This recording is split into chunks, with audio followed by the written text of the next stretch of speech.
Good evening. It's Tony Dattino, and my goodness, it's already after 5 o'clock. I usually try to do my live with Tony's earlier in the day, but by God, the days are just flying by. The time has just flown by, and looking at the calendar, we're now a little bit less than 2 weeks away from running our special event for champions at MIT up in Cambridge, Massachusetts.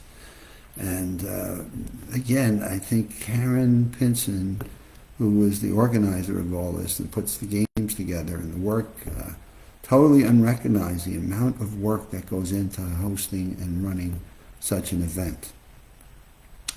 I give her a lot of credit because what she's amazed at doing, she's learned how to talk with the mental athletes as being the founder and the president of it. It's interesting.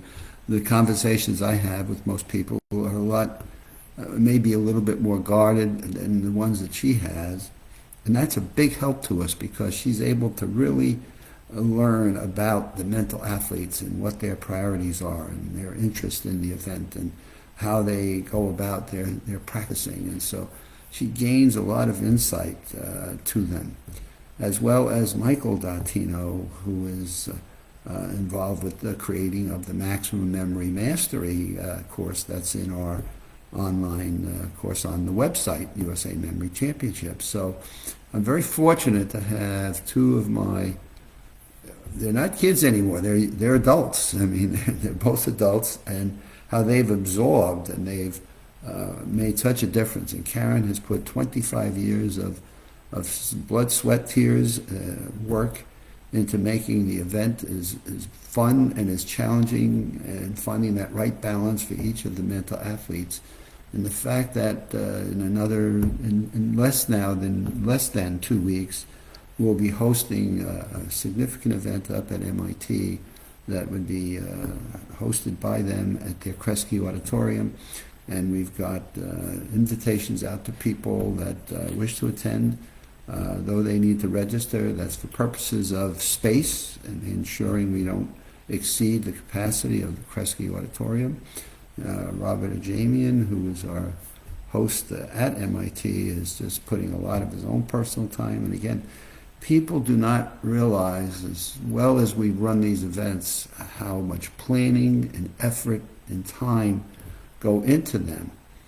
And then when they see how well they're run, with maybe sometimes a blip or a bump, we do have those, and how the day goes about, they're like, wow, and we think about, wow, the amount of time, effort, the meetings, the discussions, the preparation that Karen has put into it, and now in this case that Robert and Jamie puts into it, and the phone calls and the emails that we get, and the clarifications and the Zooms that we have.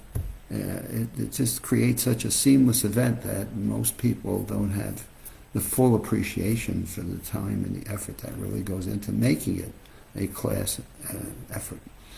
Now, the other thing is when we do have blips or bumps, people often come back and say, God, you've done this for 25 years. Like, haven't you figured this out yet? And first of all, the mental athletes vary. We've been fairly consistent in the games that we have, except the names and faces of the people and the Tea Party guests change.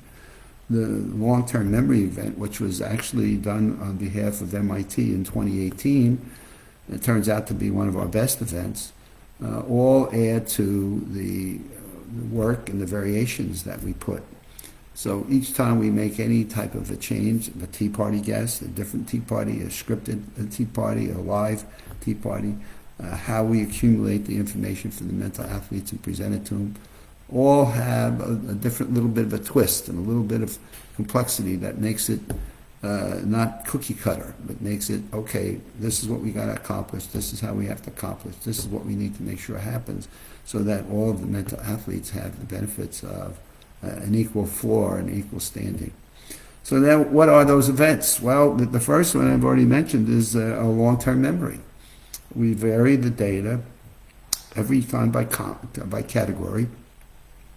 We've done the Hollywood Oscars, we've done NFL Hall of Famers, we've done movie stars, rock and roll singers, we've done the national parks, which turned out to be one of our best long-term memory events, because we shared national park information with people that then piqued their interest in maybe visiting a national park based on where it was and what it was founded and how many visitors. I mean, Karen did a phenomenal job of pulling the data apart across 63 national parks. And from that, we learned a lot about the parks and the animals that are there and the year it was set up and how many square miles it is and how many people have visited. And it just turned out to be a learning experience that was a lot of fun for the mental athletes. And they just enjoyed it as well as the audience that had the opportunity of listening to it.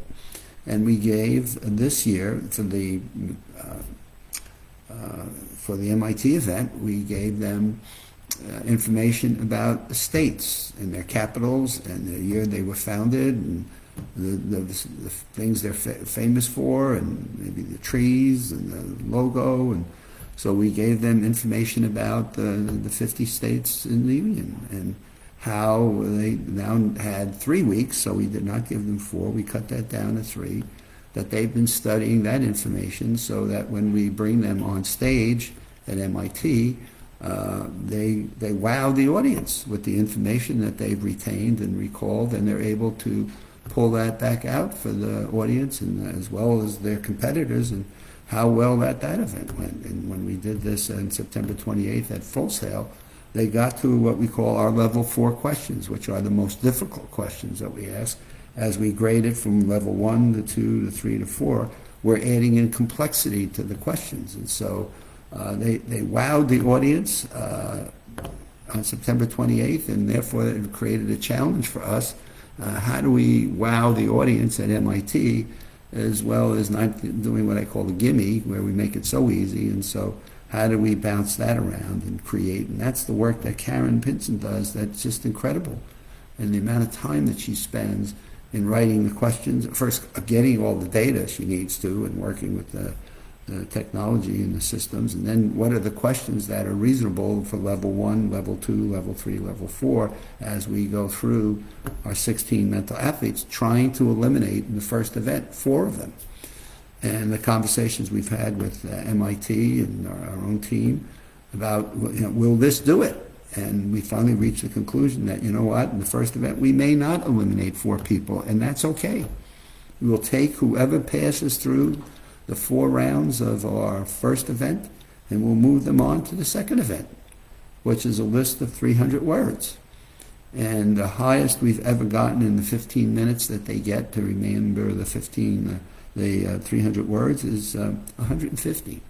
So if we give them 300 words, and we need to eliminate the X number of people to get us to the Tea Party guest, then that event will help us to eliminate. Since 300 versus the best we've ever had is in the 150 range, we think we'll be able to eliminate the necessary number of people to go into the Tea Party with 8 finalists. And with those 8 finalists, we will bring out 5 Tea Party guests, and they'll give out information about themselves, which, again, Karen puts together. And I'm finding people that can come on stage and present themselves well and not race through the information, but take the mental athletes through it, that build their retention. It's a great skill to learn for people that network and that meet people in sales or marketing, and they want to remember people they meet and something about them. It's a phenomenal event that people absolutely love. And the audience plays along with this one. So you always have to be cautious of the audience not giving answers out to a mental athlete that may struggle with coming up with whatever the question may be, a phone number, an address, a hobby, a car, a pet, favorite foods. And so that's always an interesting exercise. And that brings us down to 4 people now that will go into the 2 decks of cards. And they'll have 5 minutes to remember the order of 2 decks of cards. And if we get more than one person standing at the end of that, then we give them another deck of cards. We give them 30 seconds to say, okay, how far can you go in 30 seconds with 2 decks, with a deck of cards? And we hope then to determine who our champion is at the end of that event. So we're excited about it. This is a great event. We're getting a lot of interest in it. And November 10th is coming. If any of you are interested in personally attending, it's at MIT's Kresge Hall. Go into our website and find out how to register for it. There will not be a fee for this, though we talked about possibly charging, but there will be no fee. And I think the people that will attend will walk away with an amazing afternoon on November 10th. It says, my goodness, this was amazing seeing what these men and women were able to do and the achievements that they've walked away and what they've accomplished. And off we go. It's Monday evening. I guess we have the Giants against the Steelers. Though I've not been too happy with the way the Giants have been playing this year. I hang in there. But on top of that, the New York Yankees playing the Dodgers in Game 3. And that's not been working out too well for a Yankee fan. But hopefully we turn that around tonight. So have a good evening, and we'll see you back out here on Wednesday.